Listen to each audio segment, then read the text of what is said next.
નમસ્તે વિદ્યાર્થી મિત્રો, આજે વાત કરીશું ધોરણ 6 અને વિષય હિન્દીના કાવ્ય નંબર 1 ઈતની શક્તિ હમે દેના દાતાનો સંપૂર્ણ સ્વજન પોથીનું સોલ્યુશન મેળવીશું। એ પહેલા ચેનલની અંદર પ્રથમ વખત આવ્યા છો તો મિત્રો ચેનલને ખાસ સબસ્ક્રાઇબ કરી દેવી।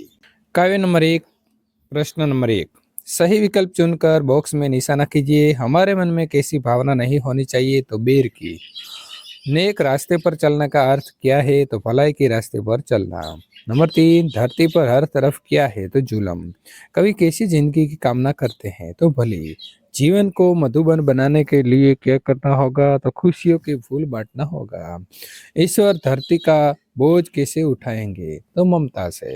हमें किसी से बचकर रहना चाहिए? तो बुराई से। प्रश्न नंबर 2 अ प्रश्न के उत्तर लिखिए। आप किस समय ईश्वर से प्रार्थना करते हैं? मैं सुबह उठकर पाठशाला में और शाम को सोते वक्त ईश्वर से प्रार्थना करता हूँ। आप प्रार्थना में ईश्वर से क्या मांगते हैं? मैं प्रार्थना में ईश्वर से सभी का कल्याण हो ऐसा मांगता हूँ। हमारा काम कैसा होना चाहिए? तो हमारा काम अच्छा होना चाहिए। प्रश्न नंबर 4, हम सभी का क्या बांटना चाहते हैं? हम सभी को खुश रहे, खुशियाँ बांटनी है ताकि कोई दुखी या उदास न रहे। हमारा मन पावन कैसे बनेगा? हमारा मन करुणा के जल से पावन बनेगा।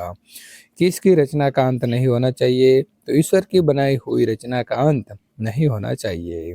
हम कैसी भावना में नहीं मन में नहीं रखनी चाहिए? तो हमारे मन में किसी से बदला लेने की भावना नहीं होनी चाहिए। प्रश्न नंबर 2 ब प्रश्नों के उत्तर लिखिए। हम जगत में क्या अर्पण करना चाहते हैं? क्यों?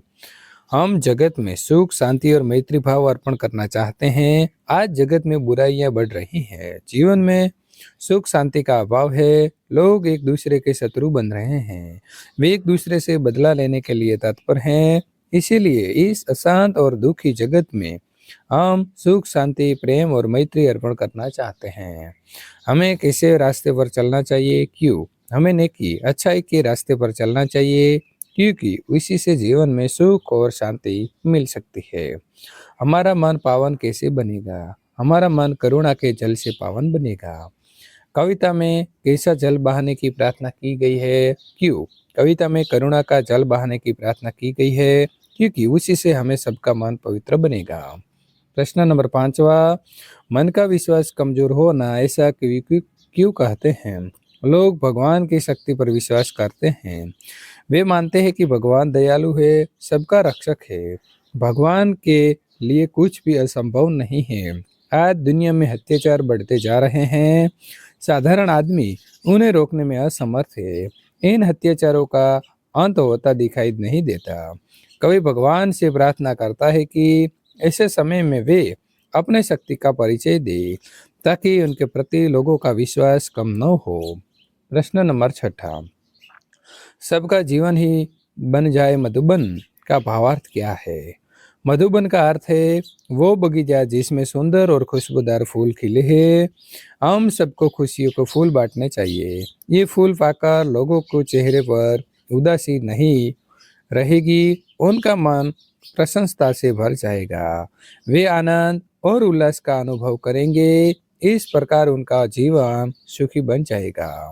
प्रश्न नंबर 7, आपको अगर ईश्वर से वरदान मिल जाए तो आप क्या मांगेंगे? क्यों? अगर मुझे ईश्वर से वरदान मिले तो मैं ऐसा वरदान मांगूंगा जिससे सारे समाज का भला हो।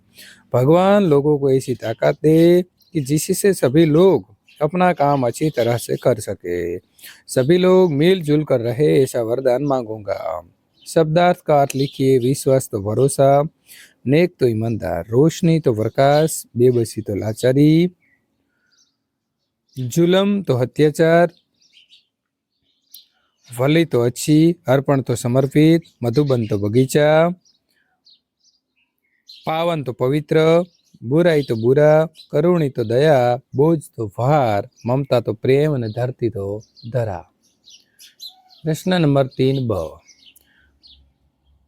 अ में दिए गए शब्दों के में से कहीं 10 शब्दों का वाक्य प्रयोग कीजिए। विश्वास, हमें अनजान लोगों पर विश्वास नहीं करना चाहिए। नेक, हमें नेक रास्ते पर चलना चाहिए। रोशनी, सूरज हमें रोशनी देता है। जुल्म, ठेकेदार सभी मजदूरों पर जुल्म उठाता था। भली, वो अच्छी भली जिंदगी जी रहा है। अर्पण, हमने भगवान को पुष्प अर्पण करके नमस्कार किए। पावन, भारत भूमि बहुत पावन है। बुराई, हमें बुराई के रास्ते पर नहीं चलना चाहिए। करुणा, हमारे मन में दूसरों के प्रति करुणा होनी चाहिए। ममता, माँ ने बच्चे की ओर ममता भरी दृष्टि से देखा। प्रश्न नंबर चौथा, काव्य पंक्तियों का भावार्थ लिखिए। बेर होना, किसी का किसी की भावना मन में बदले की होना। हमें किसी की किसी से दुश्मनी न हो, और अगर कभी हो जाए तो हमारे मन में उसका बदला लेने की भावना पैदा न हो। करुण का जल तू बहा दे, कर दे पावन हर एक मन का खोना। हे ईश्वर, तू अपनी करुणा का जल बहाकर हमें सब मन का हर कोना पवित्र कर दे। प्रश्न नंबर 5वां, उदाहरण के अनुसार विशेषणों का उपयोग करके वाक्य बनाइए। कुछ तो कुछ, आपकी आवाज कुछ कुछ पहचान सी लगती है। लाल, दीदी को लाल गुलाब पसंद है। छोटा, राजू अभी छोटा बच्चा है। 10, राहुल 10 दिन के स्कूल नहीं आया। उसका भाई विदेश गया। थोड़ा, मुझे थोड़ा पानी चाहिए। वफादार, कुत्ता वफादार प्राणी है। दूसरा, कमरा खाली था। काले काले, उसके बाल काले काले थे। रंग बेरंगी, बगीचे में रंग बेरंगी फूल थे। बहुत सा, मनोज ने बहुत सा पानी पिया।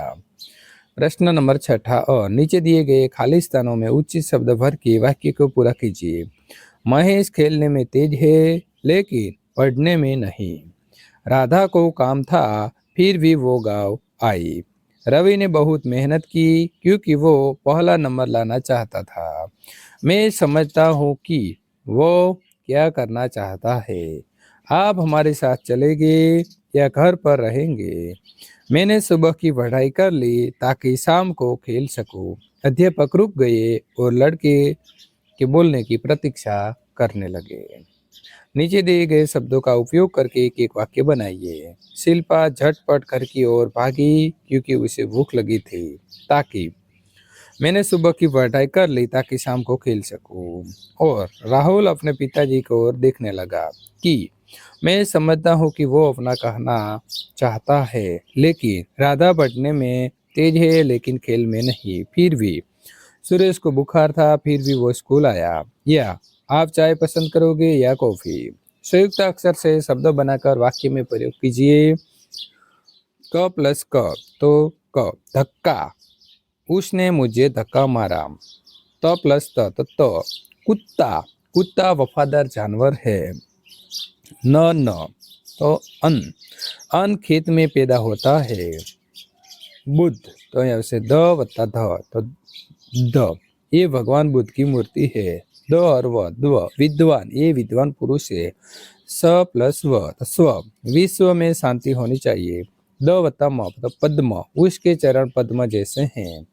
ह वत्ता य, तो हस्य, आज हस्य गर्मी है। प्रश्न नंबर 8वां, निम्नलिखित शब्दों का वाक्य में प्रयोग कीजिए। ऊंच, उसके विचार बहुत ऊंच है। पक्का, तुम मेरे जन्मदिन पर पक्का आना। पन्ना, मनोज ने तीसरा पन्ना पढ़ा। विद्वान, कालिदास ने बहुत ही विद्वान थे। विश्व, सभी ने विश्व शांति की प्रार्थना की।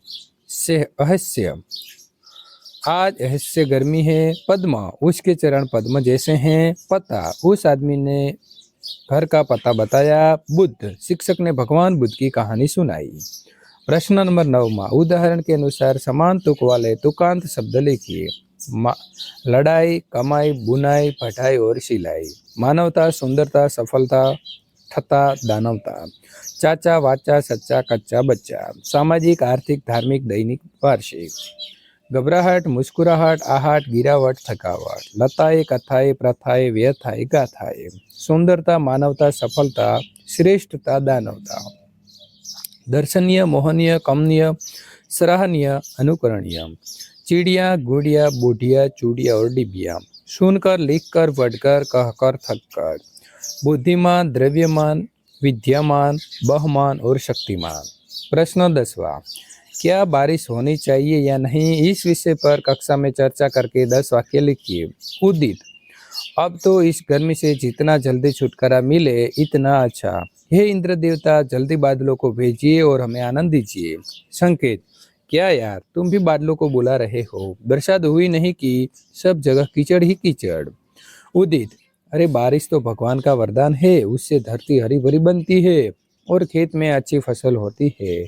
उसी से हमें पानी का पानी मिलता है, पीने का पानी मिलता है। संकेत, पानी तो हमें कुएं नदी आदि से मिलते हैं। उदित, छठी कक्षा में आकर भी तुम शिशु जैसी बात करते हो। अरे वर्षा का पानी ही नदी और कुएं में जाता है। अकाल में नदियां सूख जाती है और कुआं में पानी नहीं रहता।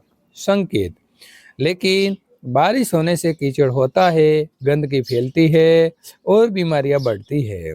उदित, लेकिन पानी के बिना तो हमारा जीना मुश्किल हो जाता है। पीने, नहाने, खाने बनाने और सफाई तथा खेतों की सिंचाई के लिए हमें पानी की जरूरत पड़ती है।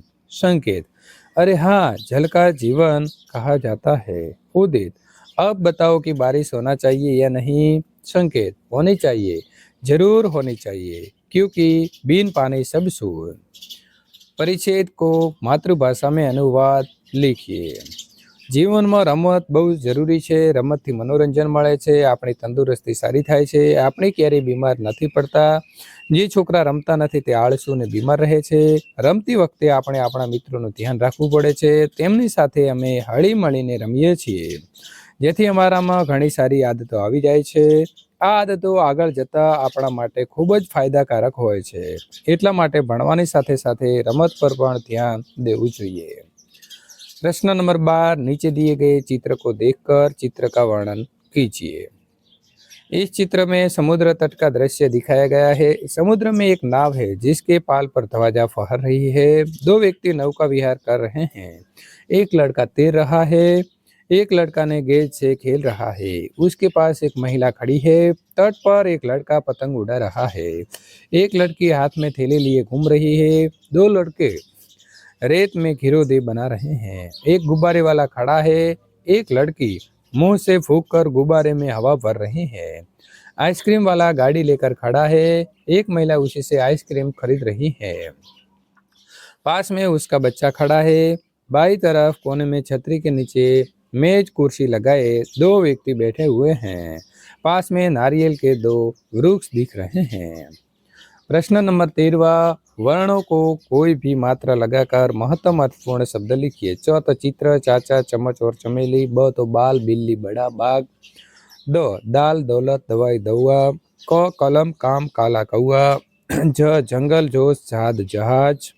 ग गीत, गाना, गुलाब, गाँव। न नगर, नदी, नाव, नौकरी। प तो पहाड़, पेड़, पढ़ाई और पुलिस। विद्यार्थी मित्रों, आ प्रकारे जो तमे સોલ્યુશન મેળવવા માંગો છો તો ચેનલને ખાસ સબસ્ક્રાઇબ કરી તમારા મિત્રો સુધી આ વિડીયો શેર કરવાનું ભૂલશો નહીં.